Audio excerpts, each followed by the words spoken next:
بسم اللہ الرحمن الرحیم۔ آج ہم بات کریں گے خوشبو استعمال کرنا کیسا ہے۔ یاد رکھیں کہ خوشبو استعمال کرنا رسول اللہ صلی اللہ علیہ وسلم کا ایک سنت عمل ہے، اور خوشبو کو استعمال کرنا رسول اللہ صلی اللہ علیہ وسلم نے پسند فرمایا ہے، اور آپ صلی اللہ علیہ وسلم کی سنت ہے۔ اور خوشبو کا استعمال کرنا تمام انبیاء کرام علیہ السلام کی سنت ہے۔ چار چیزیں تمام انبیاء علیہ السلام کی سنت ہیں، جن میں سے ایک یہ ہے کہ خوشبو کا استعمال کرنا، مسواک کرنا،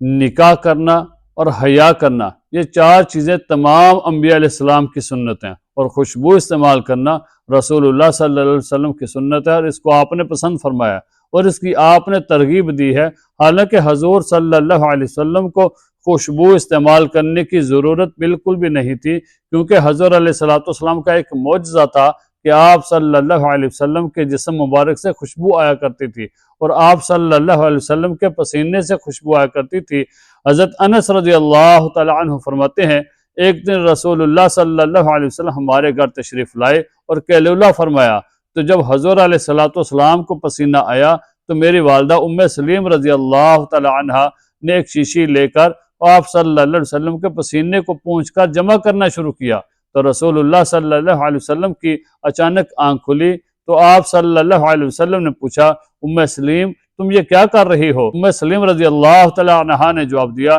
یا رسول اللہ صلی اللہ علیہ وسلم، ہم آپ کا پسینہ مبارک جمع کر رہی ہیں، پھر اس کو ہم خوشبو کے طور پر استعمال کریں گے۔ تو یہ حضور علیہ السلام کا ایک معجزہ تھا کہ آپ کے جسم مبارک سے اور آپ کے پسینے سے خوشبو آیا کرتی تھی، اور آپ صلی اللہ علیہ وسلم جس راستے سے گزر جایا کرتے تھے تو صحابہ کرام رضی اللہ تعالی عنہ اجمعین پہچان لیا کرتے تھے کہ حضور علیہ السلام اس راستے سے گزرے ہیں، کیونکہ اس راستے سے خوشبو آیا کرتی تھی۔ حضور علیہ السلام اپنے کسی صحابی کے سر پر ہاتھ رکھ دیتے یا جسم پر ہاتھ پھیر دیتے تو اس صحابی کے جسم سے اور سر سے خوشبو آیا کرتی تھی۔ حضور علیہ السلام کے ایک صحابی تھے حضرت عقبہ رضی اللہ تعالی عنہ، ان کی 4 بیویاں تھیں، اور چاروں بیویاں ایک سے بڑھ کر ایک قیمتی سے قیمتی خوشبو استعمال کیا کرتی تھی۔ ایک دن ان کی بیوی ام عاصم رضی اللہ تعالیٰ عنہ نے اپنے شوہر حضرت عقبہ رضی اللہ تعالیٰ عنہ سے پوچھا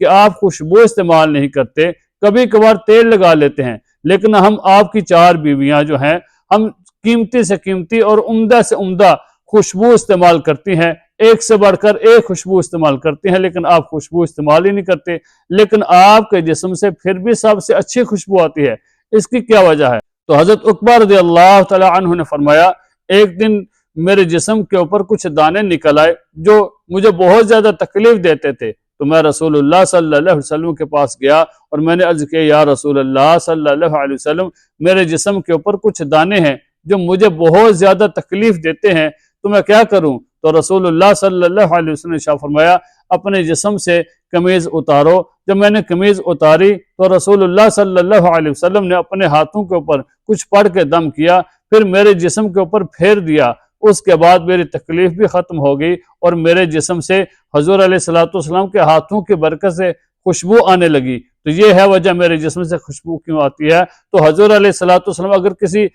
چلتے ہوئے کسی بچے کے سر پر ہاتھ پھیر دیتے شفقت سے تو اس کے بچے کے سر سے خوشبو آیا کرتی تھی، اگر کسی صحابی کے جسم پر ہاتھ پھیر دیتے تو ہاں سے خوشبو آیا کرتی تھی۔ لیکن یہ حضور علیہ السلام کا ایک معجزہ تھا، پھر بھی آپ صلی اللہ علیہ وسلم نے خوشبو کو پسند بھی فرمایا اور خوشبو کی ترغیب بھی دی ہے، اور فرمایا کہ مجھے 3 چیزیں پسند ہیں، جن میں سے فرمایا کہ خوشبو کا استعمال کرنا مجھے پسند ہے، نماز کو اس کے وقت میں ادا کرنا پسند ہے، اور نیک عورت مجھے پسند ہے۔ حضور علیہ السلام نے خوشبو کو پسند بھی کیا ہے اور اس کی ترغیب بھی دی ہے، تو ہمیں خوشبو ضرور استعمال کرنی چاہیے، کیونکہ ہمارے جسم سے اگر ہمیں پسینہ آئے تو اس کی بدبو آتی ہے، جس کی وجہ سے ہمارے آس پاس والے لوگ جو ہے وہ پریشان ہوتے ہیں، بہت تنگ ہوتے ہیں۔ تو اس وجہ سے ہمیں جو ہے اپنے صفائی ستھرائی رکھنی چاہیے، اور پھر ہمیں خوشبو استعمال کرنی چاہیے۔ نبی پاک صلی اللہ علیہ وسلم کی سنت ہے، اللہ تعالیٰ اس اوپر ہمیں عمل کرنے کی توفیق عطا فرمائے۔